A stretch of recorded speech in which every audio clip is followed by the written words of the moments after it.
Okay, so here's the handout that you already have. And basically we're gonna walk through step by step on the machine to make sure that we can acquire textbook images every single time. So here we go. So step one is to always make sure that your computer is ready with the patient's name pulled up, ready to go. Then I'm gonna go to the touchpad right here, and I'm going to choose either PAN or 3D, depending on what I'm gonna take. We're gonna work with 3D today. And I'm gonna open up my menu options. We're gonna do a volume 3. Anytime you open up a menu, you have to hit the X to close it. The next step is to read the help screen. It says select region of exposure. So we're gonna always choose the front circle. So now we're ready to have the patient come in. The first thing I'm gonna do is I'm gonna open up the machine so that the patient can walk straight in and they won't be at an angle to cause a problem with positioning. The second step is to have the patient walk up, and then I want to check the height of the bite block.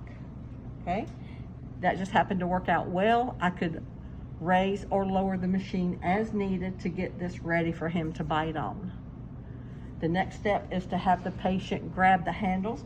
We teach them to crisscross their hands. So there's my grab. The next thing is the step. Have the patient stand up nice, straight and tall.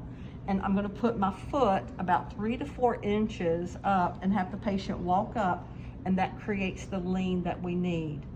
So we've done grab, step.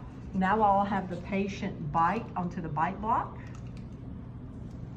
Okay, and then I'm gonna come back to the touchpad and cut on the lights.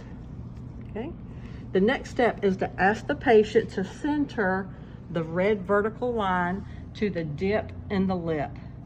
You must always confirm in the mirror that they are centered correctly, which he is, and then I'm going to close the mirror back. Okay. In 3D, the horizontal lines do not adjust. I just have to make sure that they are in the proper position, which this is for him. I need this red line below the mandible. Okay, we've done grab, step, bite, and now light. And now I'm ready to close the positioning guides, and I'm going to close the temple support until the motor stops all the way completely. Then I'm going to close the forehead support just to touch. It's just to give the patient something to lean against. Then we're going to go to the verbiage, and I'm going to ask the patient to close their lips and swallow. Hold the tongue to the roof of the mouth throughout the whole scan, and don't move until I return.